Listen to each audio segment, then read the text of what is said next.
So welcome everybody to the second hour of Mindshifters Radio, and today is Wednesday, November the 22nd, 2023, and our call-in number is 563-999-3581, and press 1, and that puts you into queue to talk to us, and we would love to hear your comments and questions because that makes this your show.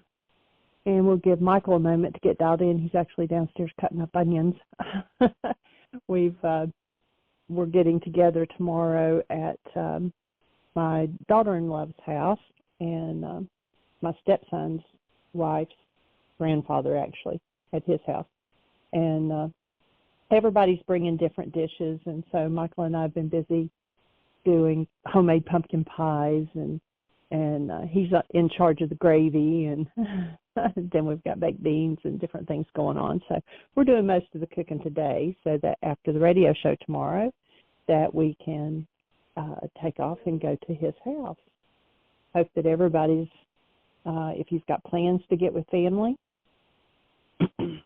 breathe, because, you know, family is the closest and they are easy. They can eat. Excuse me, I'm going to cough here.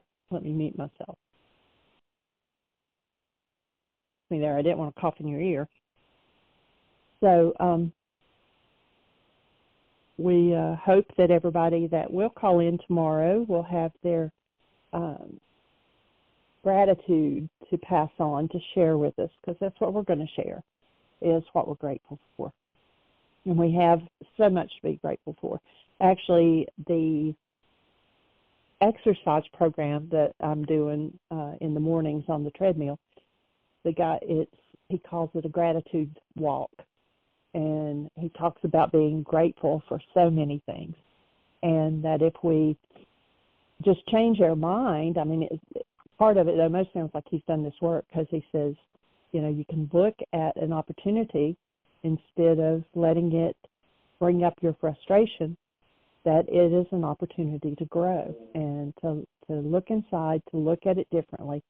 You know, we talk about being the observer and sitting back and seeing what's going on instead of feeling like you're part of it. And, you know, you may physically, yes, be part of it, but the way that you respond, you know, we talk about responsibility, and that's, if you break that down, it's able to respond. Not that you're at fault or to blame for anything that happens, but that you are responsible for how you respond to it.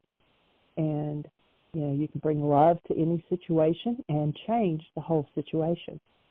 And that's what we hope that you'll do tomorrow when you're with family. And, you know, maybe without them even knowing it, you can do a love exchange with them. You can just send love in their direction. And we just hope that everybody has an awesome time and that you realize what you're thankful for. And we do have so much, you know, even if it's that you're above ground one more day and you have the opportunity to watch another sunrise and sunset and to breathe. And I go back to the conference, we've mentioned it a lot of times, that I went to, and it was a Jewish man, and he was talking about the name of God is not pronounceable in their language, that it's actually just like the breath, like. And so when it talks about that, you know, when God created man and he breathed into him the breath of life, every breath you take, you're actually speaking God's name. And so think about that, you know, and that you and be grateful that you can continue to speak his name. And whether people know what you're doing or not, your attitude and your countenance will send out the energy of love and caring and being the space for anything that comes up for somebody else. We were with Arya the other day. I think I might have mentioned this. In her Christmas play, they are going to be singing the song Hallelujah. And she doesn't know all the verses. So her music teacher asked her if she would tell me, because the song Hallelujah's got like 120 verses to it. And I said, which ones are you going to sing? Because we're going to have her for 3 full days next week. And I said, you know, we'll practice with her. But she's found her voice. She can actually hold a tune and sing, and her little facial expressions when she's singing Hallelujah, it's just precious. You know, and I'm thankful that we get to spend that time with her. You know, we have her 2 to 3 days a week, But next week, her mom and dad are both going to be down on the farm hunting, which is a kind of a Thanksgiving tradition in their family. It fills up freezers. You know, Michael and I don't eat meat, and we don't participate in the killing, but it's not just a sport, and it's on our family farm. You know, they bring in the fresh meat and prepare it and everything else. So it's you know, an awesome gift that actually my dad gave to Ryan. And Ryan's passed it on to his half-brothers and taught them how to, you know, do the field dress and everything. And so, you know, you may say, oh, that's a gross conversation to be having here. But so that they can put food on their table, you know, they do eat meat. And that's a cleaner meat than half of the, you know, the cattle that's raised in these farms and awful situations and the animals that are pumped with antibiotics and everything.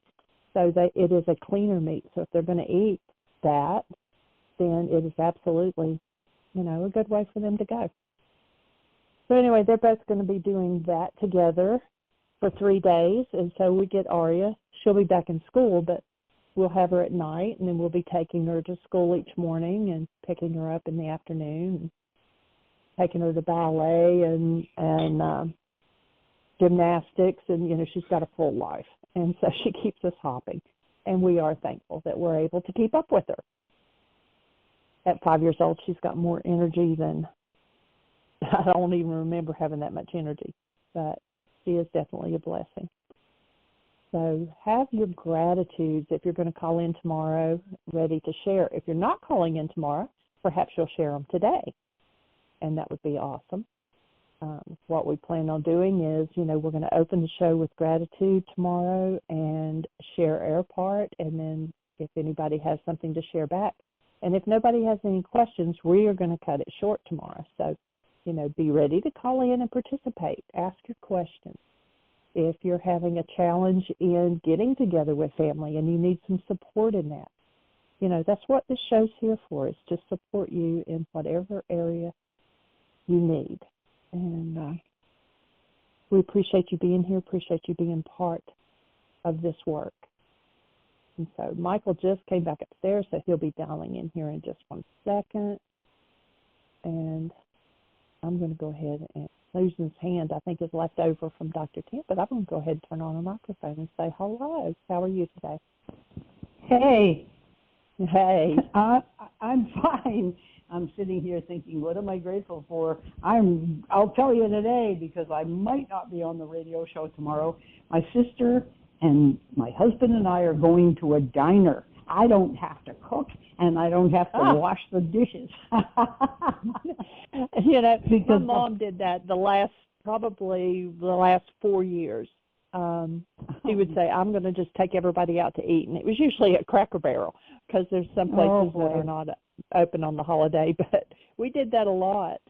But Carlinda, my daughter-in-law, her grandfather just moved from, I think he was up in New Jersey, and he moved down here, and he's got a house just about 2 blocks from us. And it's got more space and everything, and it's all one level, so it's easy for him. And so we're all gathering at his house tomorrow. So. Oh, that's great. Yeah. Yeah. My son and his wife and boys are converging in Texas with her family. So my sister, who lives 4 miles away and is single, we're just going to do that. So we're meeting at 11 for dinner, which is, you know, an old people's time. But you didn't have to have a reservation. And I'm doing sort of an intermittent fasting thing, so I just won't eat until then. And it'll be great. So awesome. Yeah, Michael and I've kind of done that. For 2 days, we just had lemon water, cayenne pepper in the morning, and then we had a smoothie in the evening. And this morning we had a grapefruit, so I'm not sure if we're going to fast the remainder of today or if we're going to eat, because tomorrow we'll definitely be eating. Oh, boy. Yep, it's true. Oh, man. It would not be good to fast today and then just full out eat tomorrow. We have to do that's probably, some judicious eating. Yep, judicious eating. That's good. So how are you, young lady? Great. I've been thinking so much about Aramaicisms, and I finally compiled a bunch of adjectives which Dale Allen Hoffman and you put together through different, I couldn't tell you which MP3 files they were, but Right. he says, and you're doing this with your teaching of the tool. Your tool was built on this. I love it. He says, forgiveness in Aramaic means, there are many meanings, but one is remove the root of my suffering, drop it, cancel it, unravel it, walk away from it. Let me take responsibility for the thing that's actually causing my suffering and upset, and remove it from the system by taking a deep breath and canceling what it is I was seeking in the moment. That's just part of it. Isn't that the most delicious pile of Right on words? track. That's it. Have you ever listened to the 2 chapters that we have read? They're an MP3 file on the website of the book, The End of Suffering. I don't know if I have or not. I might have. I couldn't tell you. Okay. Well, you might want to them. just jump on and look under audio tracks. I'm sure Jean's probably already finding the link for it. And, you know, it's a book that I started. I shared, I think it was last week, how that book started. We were doing a Laws of Living class, and the import of the words that followed Yeshua's recitation of what the first law was, where he says, have Rachma for the Creator, for neighbor, in order to maintain your own human life. And then, comma, for upon this hangs the law and all its prophets. And that was like, you know, you shared, I think you were on the show when I shared last week, was just like that one just popped out at me like a balloon. This is mega major. And I think I shared that we ended up going to a church service. One of the ministers of a church that was about an hour away from Heartland was there for that Laws of Living class, and she was actually pre-programmed to preach on that particular passage. And the particular translation of the Bible that they were using in that church, and I don't remember what it was now, did not have those words in it. That piece was missing. And, you know, to recognize that first law, having Rachma, is the only way you can properly read and have any comprehension of what the actuality is of what's being said. So upon this, the condition of Rachma in the mind hangs our understanding of everything that's said in the scriptures. And so I started writing on that, and it actually, when I was writing it, I was, you know, doing my own work and writing at the same time. And as a result of a worksheet I was doing while I was writing it, I had a memory come up of being about, I don't even know, maybe 7, and I had really severe debilitating asthma. And I had this memory come of, I was in my bedroom, which was right across from the bathroom. I could see the bathroom from my bed, but I was in such a shortage of breath that I couldn't get to the bathroom. And what that connected in with was, you know, my kid's mind at 7 and the suffering that was there. And that's where the title of that book changed to The End of Suffering. And there are 2 chapters of that actually, this goes back, I'm not even sure what year it was, but 15 or more years ago. And the minister at Unity in Sarasota and I did, he had come to Heartland a couple times, and we did an afternoon workshop where we read that book. It's a dialogue, much as the Why Is This Happening to Me Again is a dialogue between myself and a character. It's a dialogue between Yeshua and me as the character, or a character, and where the character is asking questions of Yeshua. And the end of suffering is like, that's the whole thrust of his work, is to show us how to put an end to that. And yet, some people think it's the whole thrust of it is about some sort of dogma or doctrine or, you know, religious fantasy. Whoa! So you might want to give that a listen. Yeah. Put the links in the note for today. Hey, you're amazing, Jeanie. Dale Always. Ellen Hoffman said, Rachma isn't the breath. It isn't the hot air that comes out when you exhale. It is the feminine awareness of breathing, if I got it right. I think you mean Rukha there, not Rachma. Oh, Rukha. Rukha I never, yeah. Rukha, Yeah, okay. that would be Rukha. Sorry. Yeah. No sorry needed.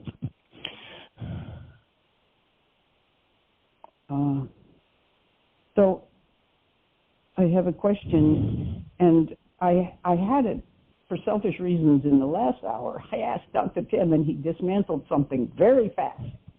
But I still want to ask you the question, and it's the story that we have about Jesus in the Garden of Gethsemane sweating blood. And I put together my own story that he was preparing to shed whatever vestiges of his unlightened self in order to be the pure Christ on the cross. But his I generational also was suffering. Is that what you see it as? Yeah.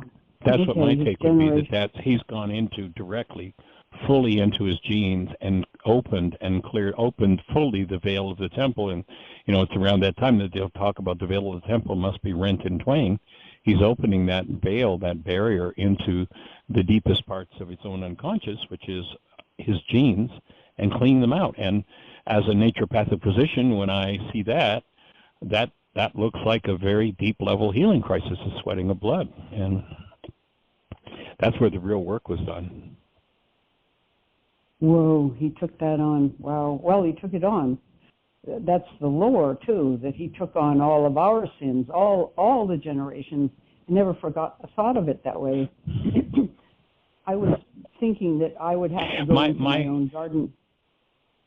I would just put a caveat in there when Churchianity statement, he took on the sins of the world, is like, now he's carrying this burden and this load, and so much of Churchianity makes that a guilt trip on people for you're responsible for his trauma. And my offering is there was no trauma in that whatsoever for him. That's the space where he's processed his own genetic anomalies, his own energetic thin energies that are off the mark. And then he says, okay, I see the load, I see the suffering of the world, and I'm willing to, I would like to have the privilege of supporting the processing out of all of that energy that humanity has ever engaged in that never belonged within the human system. So for me, my take on that one would be, as an awakened spiritual being, Yeshua said, I'm willing to take it on. I'm willing to support the processing of everything that's everything unresolved that the world carries to date. But that doesn't necessarily mean he had to sweat blood. Well, no, I think his own healing crisis would be the sweating of blood. My take is the sweating of blood would have nothing to do with him saying, I'm willing to accept the privilege and the honor of being able to take on the energy of the world. And now that I can bring pure, conscious, active, present love to it, I will help to process that. To me, that had nothing to do with the sweating of blood. The sweating of blood was his own personal work and cleansing his own physiology to prepare him to be the instrument capable of doing that, of taking on that energy from the world and supporting the healing of that energy. Now, in that sense, when you do your Wednesday support group, and you've got a group and somebody opens something and has no clue how to process it and doesn't know what to do with it, you, in the sense we're talking about there, you as a facilitator holding to active present love are taking on the sins of that process that's taking place. You're holding the space. You're being the presence of love for that to happen, and that's not a suffering posture. That's a privileged posture. That would be my take. So what I hear all of what you're saying, and Dr. Tim helped me quickly dismantle the fact. My thought is that, okay, if I'm going to do if I'm going to end up a Christ mind, I have to go through sweating blood somewhere along the line. And Dr. Tim was saying, absolutely not. That is not going to be required. But the way you're speaking, it sounds as if it sort of is, that we need to individually go through this huge healing crisis in order to arrive there. And yet I really feel as if that's not going to be necessary. Yeah. Well, my take would be that one is only going to have to open and deal with whatever's there to the degree that it's there. And, if, we look at the 3-year time period that he was out there doing this work in mass, in the mass mind with many, many people. And to dip in to the level he did in that kind of a crisis situation, yeah, that's pretty intense. But I don't think, you've been doing the work for several years, I've been doing, Jeannie's been doing, I don't think it means we're going to have to get to that level, but I think it does mean we're going to have to do that level of work. It isn't, it's an urgency, it has to be done today. Here's the scenario that's set up. It's a process that each of us, and one of the requests that I make each time I personally go into another level of my own work is I make the request of Rukha that I'd like support in moving through whatever it is that I'm ready and capable of processing in a reasonable, gentle, healing manner. That's the ticket. Rather than I'm going to the pits, Yeah, that's the word. And so I think we have the ability to, extend the process so it doesn't have to become that deep a crisis. But I know for years, every time I ask, it's like, to the level that I'm reasonably able to process this right now. I'm not asking to be bowled over and put in the gutter. That's good. Well, maybe it was because time was very short with Jesus. He had that night. He'd certainly been preparing all 3 years, I imagine, and well before that. But suddenly it was down to the wire, and he went through whatever was left for him to do so that he could look out over a crowd and see nothing but innocence. And carry out his purpose, which in that case, when he steps out of the Garden of Gethsemane, Peter tries to stop it. Stop! We're gonna save you from that. Yeshua's like, get out of the way. That's you're interfering with my plan. You're interfering with what I'm here for. And yet Jesus himself tried to chicken out in the garden. Well, I'm not sure he tried to chicken out. My understanding of his statement there is, like, I'm not sure I'm ready or capable of doing this at this point. If this cup can pass from me, let it happen. And I hear that as maybe a little bit of unsurety. I'm not sure I'm up to this task right now. And obviously he gets the guidance that he is. You can handle it, and goes for it. That's good.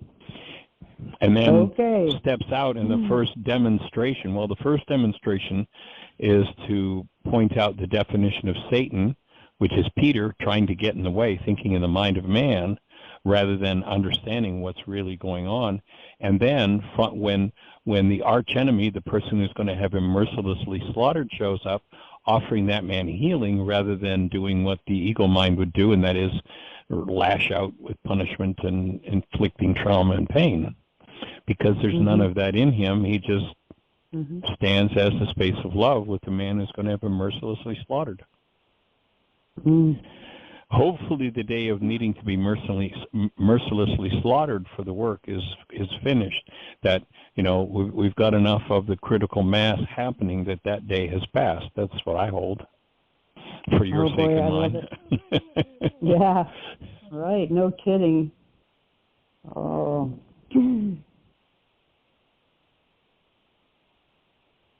And can I add something? Please. Yeah, Jeanie. In Matthew, where he was telling his disciples, that he was going to die before he could raise again, and he was asking, whoever wants to be my disciple must deny themselves and take up their cross and follow me. And that meaning, not they his were cross. expecting, right, And they were thinking, you know, oh, he's going to become king of earth and all that, and they wanted to be his nobles. But what he was telling them is they had to take up their cross, and they had to die to self to sacrifice their own personal ambitions, dreams, expectations, or whatever. And their cross might be self-denial and self-surrender. You know, it's totally different than the physical cross that he was taking up. My take there, Jeanie, would be that he wasn't asking them to give up their ambitions or their dreams or their hopes or whatever. I think what he's saying is fulfill your purpose, which would be the ultimate of dreams and hopes. And if you have something less than that, if you have something that's based in suffering, then you're going to have to take that up and deal with it. And if we're on purpose, I don't think the Creator asks us to sacrifice anything. Sacrifice is an old game from the old world of the earth religions and people who thought, you know, some vicious Creator in the sky wanted blood to make him happy. And you know, in the scriptures they're very clear. I can't stand the smell of the blood of your bulls. And I don't think he's asking to give up the truth of who we are and our purpose, but he's asking us to be on purpose and give up anything that doesn't support that. Everything based in rage and guilt and grief and fear and pain and trauma and drama. You have these amazing long lists of awful things, Michael. You can just bring them out there. Oh, I could add a few if you'd like. It's not my whole list. Sounds long enough to me. Ooh.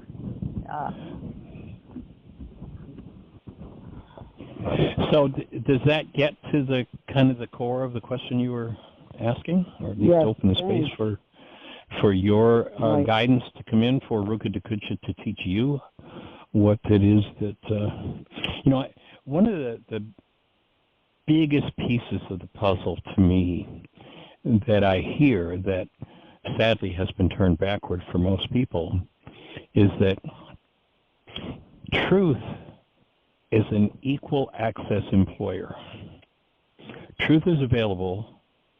The highest levels of teaching are available to any human being that is willing to trust Rukha. She, you know, by definition, Rukha to Kudsha, what the Greeks called the Holy Spirit, she who undoes the effects of our errors and teaches us the truth. Anybody who's open to that has equal access to truth. The big challenge is, you know, who was it that said we had to get our bloated nothingness out of the way? That bloated self that, you know, that hasn't been resolved, hasn't been dealt with. And to me, that's what Yeshua did in the Garden of Gethsemane. And, you know, most everyone's bloated nothingness is made of quite a bit of trauma.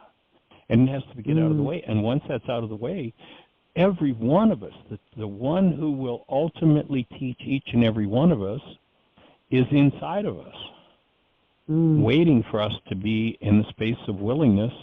And, you know, when I hear that passage where they ask Yeshua what's most important in the law, and recognizing that the word law is not, as the Greeks would tell us, the rule of a superior, but rather that law is simply how it works. And so the question I hear them asking Yeshua is, you know, how does it work to be a fully human being? And he says, first order of business, you got to have Rachma. You got to have this gateway that is open and active to bring love into your physiology when you think of the Creator and when you think of neighbor. And neighbor means anybody that you think about. And then the second half of that passage is upon this, and you know, this would be the long form of it, upon this, in Michael's mind, or Susan's mind, or Jeannie's mind, or Harry's mind, or Hortense's mind, upon this condition in our mind hangs the ability to have communicated to us everything that the law and the prophets were trying to offer. That ultimately, if a question comes, and you heard me say many times on the show, you know, questions are the most important thing. And if any one of us can get our bloated nothingness out of the way and come up with the right question, then there's a power in us that through resonance, plop, gives us the answer. You know, Einstein was once asked what he would do if he were given a problem to solve, and if he didn't solve it in an hour, he would die. And they asked him what he would do, and he said he'd spend the first 55 minutes determining what the right question is, and then he'd solve the problem in 5 minutes. I thought and you were so going to me, say one of the he'd spend Go ahead. 55 minutes getting rid of his bloated nothingness and then be open up. Well, that would probably kind of fit. But if there's nothing in us, you know, the one place where intuition and guidance doesn't work worth a darn is where we have unresolved hostility and fear-based constructs in our mind. So we ask a question, and if the mind has something based in hostility or fear that resonates, then that hostility and fear is going to at least distort the answer, if not totally replace the true answer. If we can get that hostility and fear, bloated nothingness out of the way, then there's a power in us that will deliver the answer to every question we have. And we all have equal access to that. So nice. And Yeshua, obviously, you know, while churchianity wants to make him the end-all, the be-all, and he never sinned and he never had anything to deal with, that's not what he says. He's very clear when they call him perfect. He says, why do you call me perfect? None of us is, only that one that is within us that I'm trying to connect you to. And if you deny me, that's okay. Deny me, but don't deny that, because that's the source of truth. That's where your healing and your teaching will come from.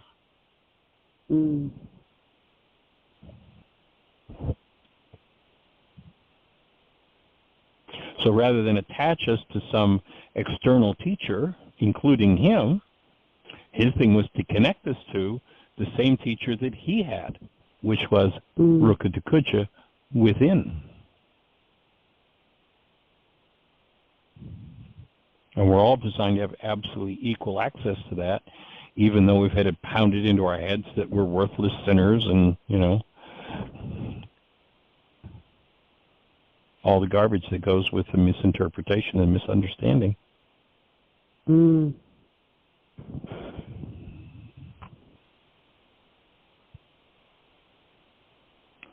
So think of the galactic database that has all understanding and all knowledge of all times and all spaces in the creation lies within us. And if our bloated nothingness isn't in the way, it will explain anything that we're ready to hear. But if we have an unresolved issue and we ask a question around that issue, then the energy that's unresolved in us will tend to block that answer until we forgive it. When, you know, the instant I recognize, oh, there's some form of hostility or fear in me, I need to be about removing that in order to be the clear channel to bring in whatever it is that the answers that I'm asking for. Yeah, I feel that's the truth of that so much now.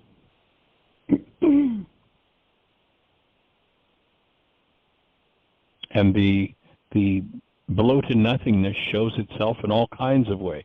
Well, I know better than anybody else, or I'm not capable of anything. I'm such a doomkopf. You know, I'm so helpless and hopeless and broken, as my power person told me I was.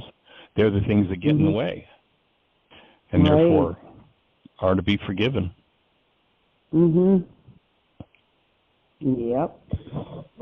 It's funny that you're using the word bloated on the day before Thanksgiving. I hope there's no confusion with the bloating that's going to happen after we stuff ourselves.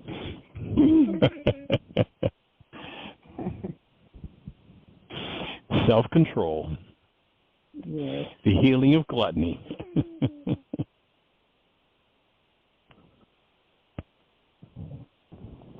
Now, I have a funny thing that happened in our support group today. It isn't funny, it's gorgeous, and I missed it. I probably wasn't looking at my screen, or if I was, I didn't have the eyes to see. But the older man who talks about being in the presence, he's right. like an ecstatic.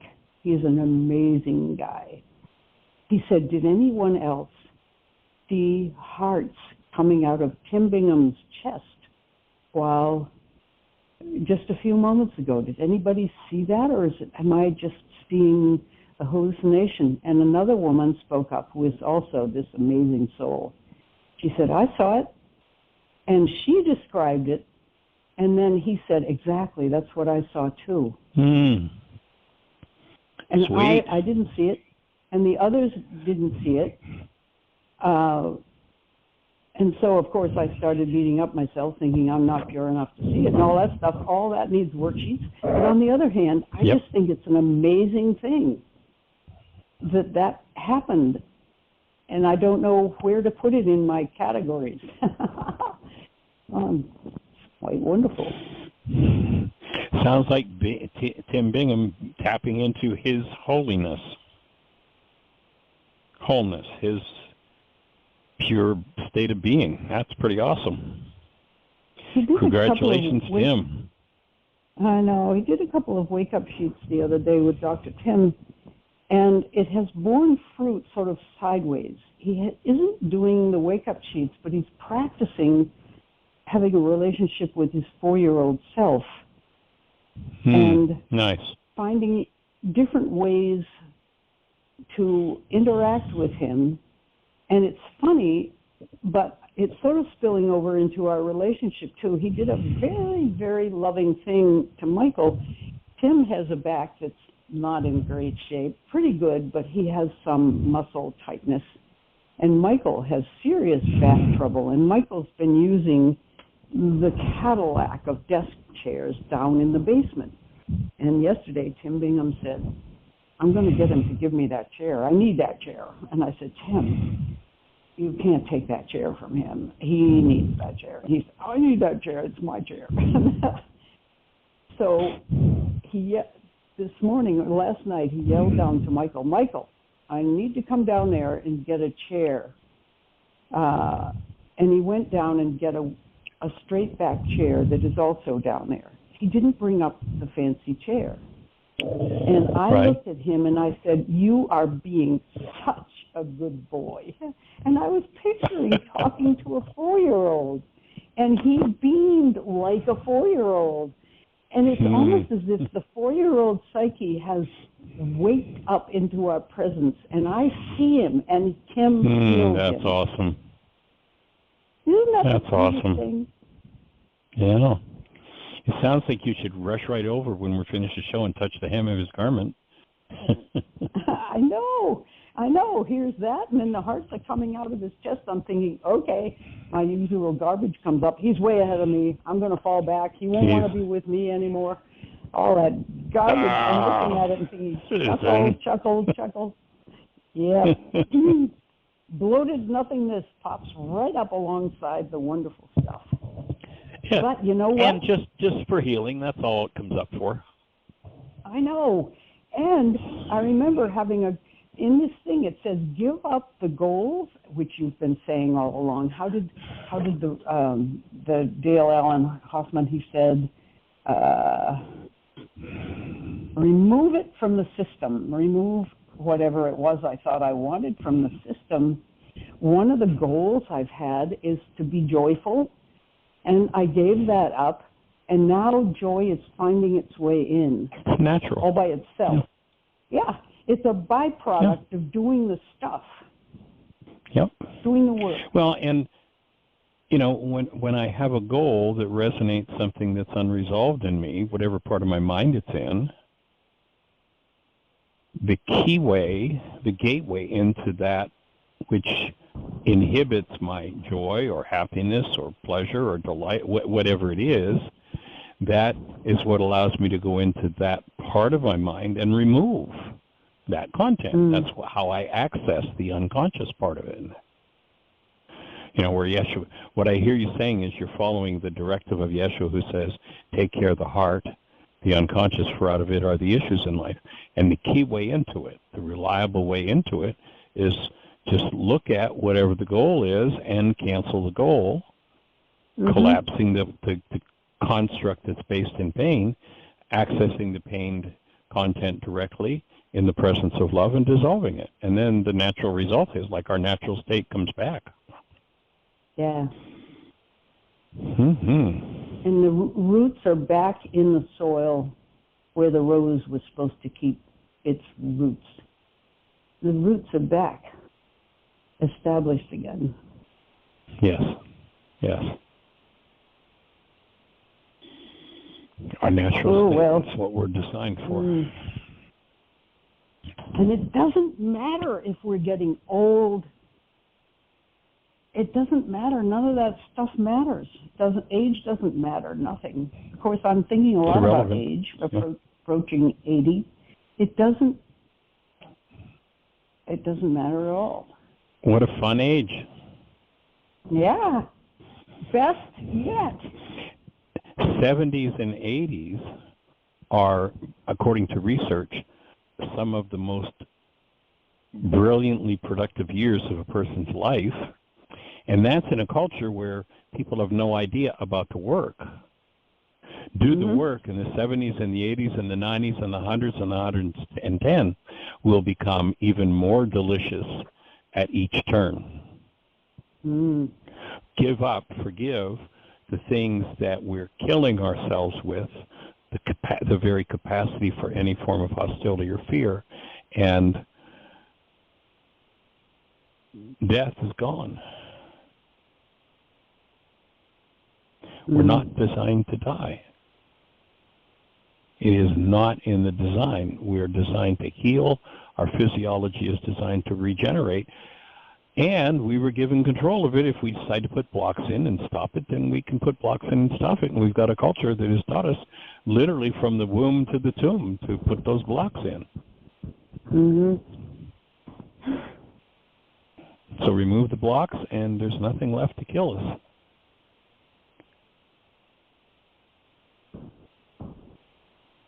And one of the keys to that one is keeping that feminine elemental force called Rukha Kudsha, the breath, moving within our structure. That's what either opens or closes the veil of the temple. To move it is to keep the veil open and make everything that's been hidden accessible instead of it having to show up to come and bite us in the butt. You know, when they said nothing will remain hidden, everything will be made known in the light of day, they were saying that whatever you're hiding from yourself, you can't keep it hidden because it's going to show up in your world. You're a creator. It's going to show up. When it shows up, you'll do one of two things. You'll either talk about what's wrong with what's happening out there, or you'll blame one of three things, I guess. You'll talk about what's happening out there and what's wrong with it. You'll blame yourself, or you'll breathe and you'll forgive and let that one go. And the next one, and the next one, and the next one. And how many generations have we been hanging out with that knowledge? Well, I haven't been able to establish the last time it was available on Earth since about the year 0 or the year 1. So there's definitely, a work to be done.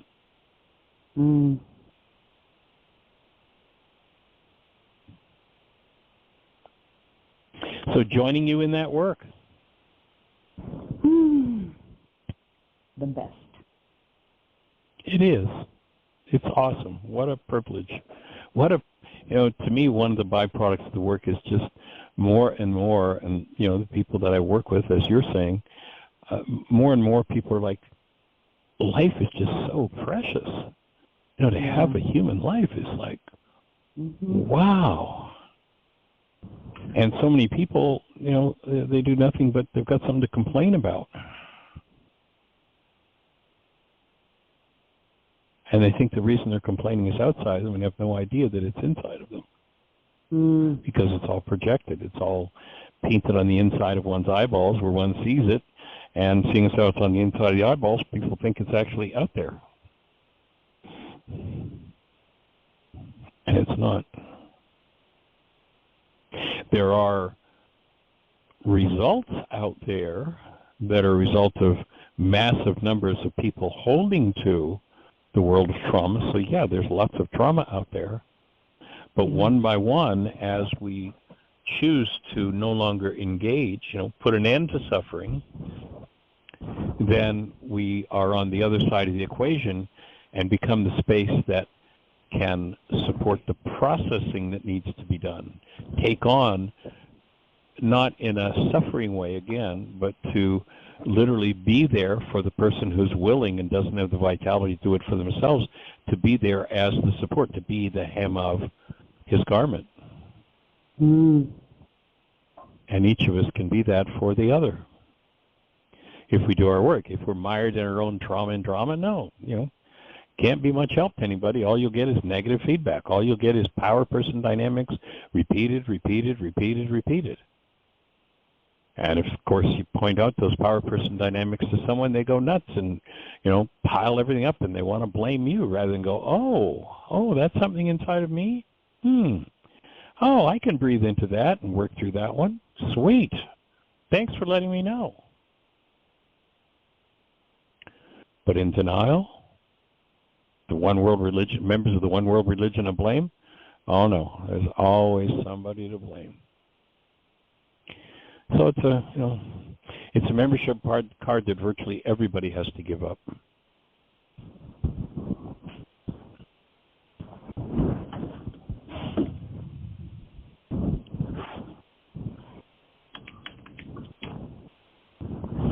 So any other thoughts for you today, young lady? Requests for prayers for Jacob. He's gone to Jacksonville, and when his mother picked him up at midnight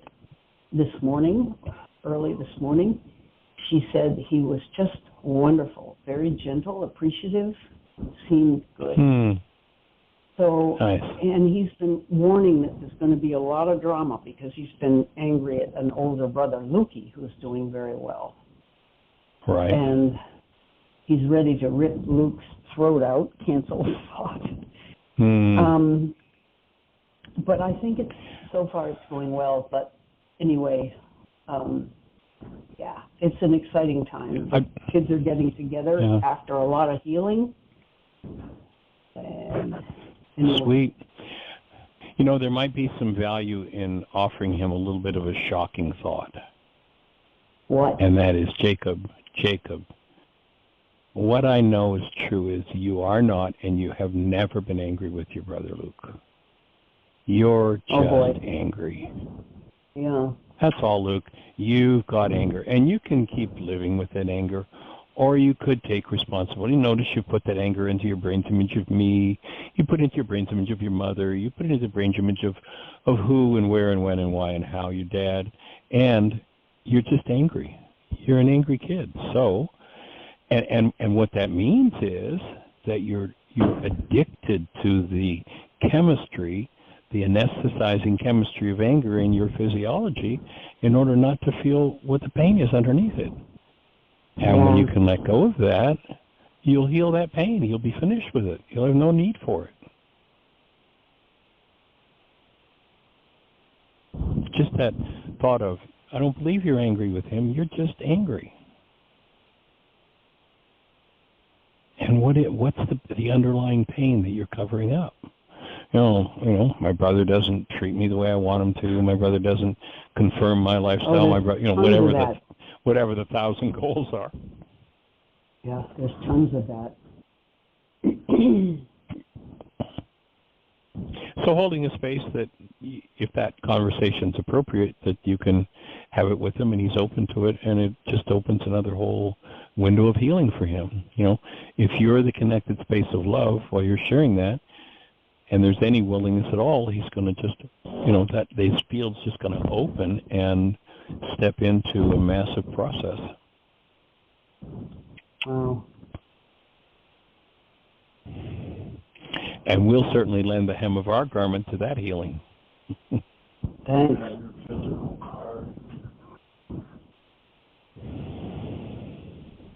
Thanks, Michael. Honored and delighted, young lady.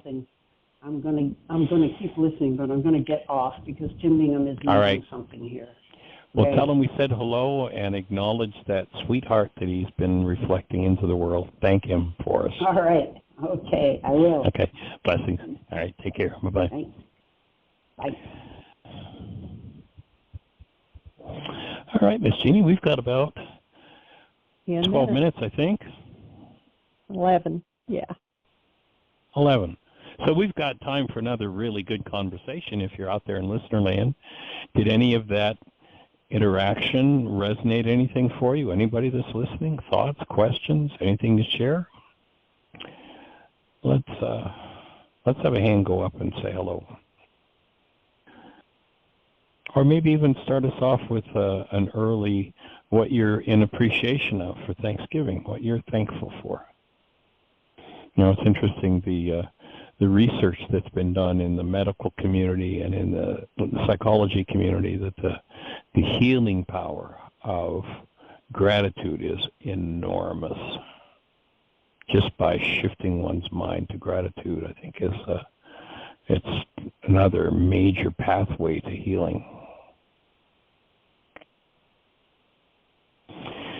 So the things that I'm grateful for, I'll maybe start that off with just a little bit of that. The number one thing that brings gratitude into my world, especially in relationship to, this radio show, is the fact that this man Yeshua 2,000 years ago in the ancient Aramaic language handed us such a profoundly enormous, powerful set of tools, the how-to of healing, that's just beyond comprehension. I mean, it's just beyond comprehension. And so that's one of the biggest gratitudes I have in my life.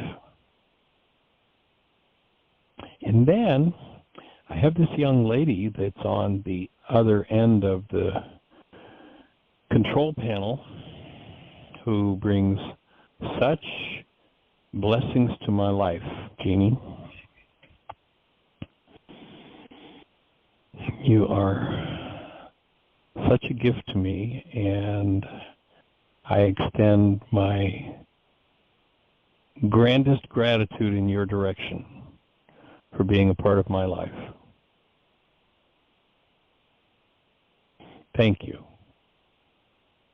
You are welcome and deserving, and back at you. I'm thankful for you too.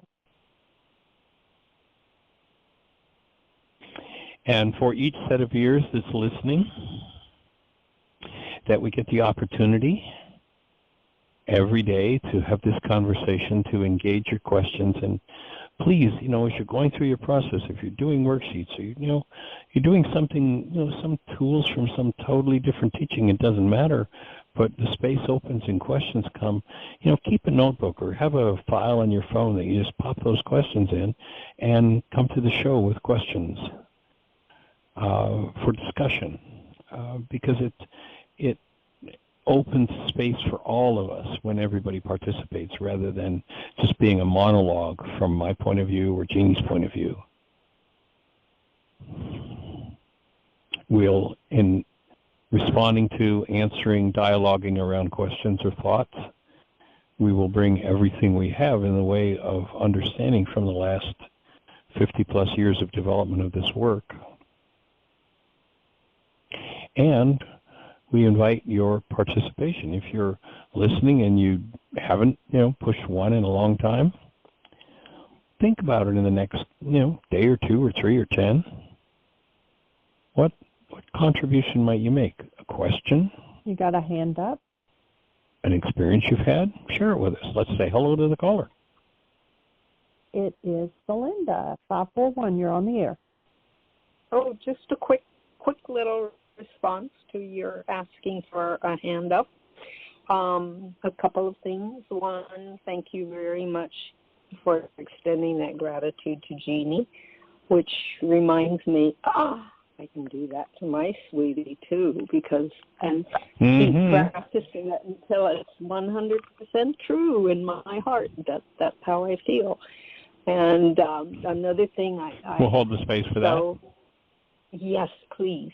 I could use all the support I can get to help my precious pearl above all price, which is my willingness to shift my life energy and align myself with Rahma, Rukha, and the body that I was given at creation, or that I created at creation, since the body, according to the way of mastery, which resonates for me, the body is in the mind, not the mind in the body. So thank you, and Dr. Tim, and the Way of Mastery. And also thank you, Michael, for saying whatever tool you use. Whatever tool you use, we're here to support you. And as long as it works, that's the important thing, because I'm gravitating towards blessing, the gentle art of blessing approach. Sweet. I'm gravitating, I'm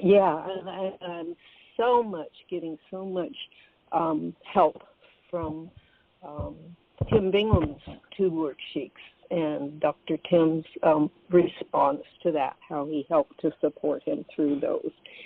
And the little sharing that Susan gave about these hearts coming out of Tim Bingham's heart. This is so sweet. And it doesn't matter whether we see it or not, because that's part of being part of a support group, because all of us have different gifts. And so it's not about, I should have seen the hearts too, but that just to bask in somebody else's gift without having to compare ourselves for not having it, or compare ourselves for having a gift that they don't have. It's sweet. So I wanted to share that. I'm with you. And, cool. And thank you. And you both are so welcome and deserving in many ways, and I'm so thankful that you are so deserving in many ways. And by telling you that, I get that gift too. So thank you. Awesome. Well, right turned around back to you. And holding the space for growing gratitude as you've envisioned with your wondrous partner. And if there's anything that blocks that to be forgiven in you, I hold the space for it to surface gently, and that you just let it go and open another layer of that energy of gratitude. I'm so appreciative of my early Christian evangelical background and all of the many forms. I'm so appreciative of going through Eckankar for 4 or 5, maybe 10 years. I don't remember how long because I haven't counted it up. And passing through that, and for having the sense of this pan-global sense within myself, and then ending up in the Episcopal Church before I left the Episcopal structure of the Episcopal Church, wanting to have been a Catholic when I was 12 years old and not being allowed to be.